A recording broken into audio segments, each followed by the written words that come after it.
नमस्कार, मैं हूं अंजलि मिश्रा और आपका स्वागत है हमारे YouTube चैनल इन्वेस्टर्स लिंक पर। आज हम बात करेंगे एक इंटरेस्टिंग और कंट्रोवर्शियल टॉपिक पर, शैडो ट्रेडिंग। शैडो ट्रेडिंग, जिसे मोमेंटम ट्रेडिंग, स्विंग ट्रेडिंग या रिवर्सल ट्रेडिंग के नाम से भी जाना जाता है, मार्केट में अक्सर काफी चर्चा में रहता है। आपने इस टर्म के बारे में सुना होगा, लेकिन आज हम इसे डिटेल में समझेंगे, स्पेशली इंडियन मार्केट के कॉन्टेक्स्ट में। तो चलिए शुरू करते हैं हम आज का ये वीडियो। शैडो ट्रेडिंग एक ऐसी टेक्निक है जहां एक इन्वेस्टर किसी इनसाइडर ट्रेडर या क्लोजली रिलेटेड एंटिटी के ट्रेड्स को ऑब्जर्व करके अपने ट्रेड्स प्लान करता है।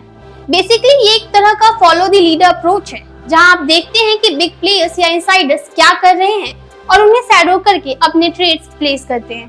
सरल भाषा में कहे तो जब आप स्टॉक्स की पोजीशनिंग किसी ऐसी इंफॉर्मेशन के बेसिस पे करते हैं जो मार्केट में अवेलेबल ही नहीं, तो उससे आपको बाकी स्टॉक प्लेयर्स के कंपैरिजन में एक एडवांटेज मिलता है। उदाहरण के तौर पर समझे तो मान लीजिए आप किसी फार्मा कंपनी के एम्प्लॉयर हैं और आपको एक गेम चेंजिंग ड्रग के रिलीज के बारे में सेंसिटिव इंफॉर्मेशन मिलती है, तो इस केस में आप इजीली कमिंग ट्रेंड्स को प्रेडिक्ट करके अपने स्टॉक पोजीशन कर सकते हैं। पर क्या ऐसा करना लीगल है? जी नहीं। सेबी की गाइडलाइंस ये बताती है कि ये अनफेयर एडवांटेज के बेसिस पे स्टॉक्स पोजीशन नहीं कर सकते। पर इसमें एक लूप होल है, जहां इस केस में आप अपनी कंपनी में तो स्टॉक पोजीशन नहीं कर सकते, पर क्योंकि ट्रेंड्स प्रेडिक्ट किए जा सकते हैं, तो आप कॉम्पिटिटर्स या सिमिलर ड्रग स्टॉक्स में पोजीशनिंग कर सकते हैं। बस इसी तरह की ट्रेडिंग को शैडो ट्रेडिंग कहा जाता है। चलिए देखते हैं कि शैडो ट्रेडिंग का प्रोसेस कैसे काम करता है। पहले आपको मार्केट में कुछ स्पेसिफिक इनसाइडर्स या बिग प्लेयर्स को आइडेंटिफाई करना होता है, जिन्हें आप फॉलो कर सकते हैं। उनके ट्रेडिंग पैटर्न्स को एनालाइज करें, देखें कि किस टाइप के स्टॉक्स या एसेट्स में वो इन्वेस्ट कर रहे हैं। जब आप उनके ट्रेडिंग पैटर्न्स को समझ लेते हैं, तो आप उनके ट्रेड्स को रेप्लिकेट कर सकते हैं। मतलब अगर वो किसी पर्टिकुलर स्टॉक में इन्वेस्ट करते हैं, तो आप भी वही स्टॉक बाय कर सकते हैं। अब देखते हैं कि इंडियन मार्केट में शैडो ट्रेडिंग कैसे रेलेवेंट है। Regulatory framework. इंडियन मार्केट में SEBI, securities and exchange board of India, Insiders trading पर स्ट्रिक्ट रेगुलेशंस लगाता है।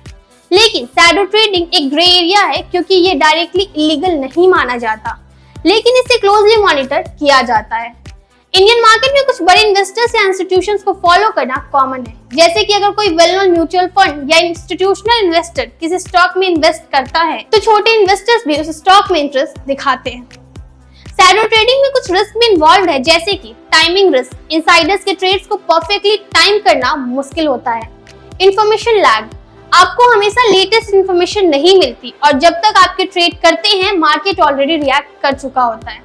ओवर रिलायंस, सिर्फ दूसरों के ट्रेड्स को फॉलो करने से आप अपने एनालिसिस और जजमेंट का यूज नहीं करते, जो लॉन्ग टर्म में रिस्की हो सकता है। अब बात करते हैं एक बहुत जरूरी सवाल के बारे में, शैडो ट्रेडिंग आखिर किस हद तक लीगल है और क्या शैडो ट्रेडिंग करना मोरली एथिकल है? लीगल एस्पेक्ट, जैसे मैंने सबसे पहले बताया, सेबी इनसाइडर ट्रेडिंग के अगेंस्ट स्ट्रिक्ट है। अगर आप किसी इनसाइडर इंफॉर्मेशन का यूज करके ट्रेडिंग करते हैं, तो ये इलीगल है। लेकिन शैडो ट्रेडिंग टेक्निकली इलीगल नहीं है, लेकिन फिर भी इसे क्लोजली मॉनिटर किया जाता है। एथिकली शैडो ट्रेडिंग पूरी तरह से क्वेश्चनेबल है, क्योंकि आप अपने ट्रेड्स का बेस दूसरों से कॉन्फिडेंशियल ट्रेड्स पर बना रहे हैं। ये मार्केट फेयरनेस के अगेंस्ट माना जाता है। कुछ केसेस में ये देखा जाता है कि early access to sensitive information के बेसिस पर शैडो ट्रेडर्स शॉर्ट सेलिंग का भी इस्तेमाल करते हैं, जिससे पूरे के पूरे मार्केट में भारी गिरावट देखने को मिलती है। ऐसे केसेस में आम आदमी को काफी नुकसान भी झेलना पड़ता है और मार्केट में शॉर्ट टर्म पैनिक भी क्रिएट होता है।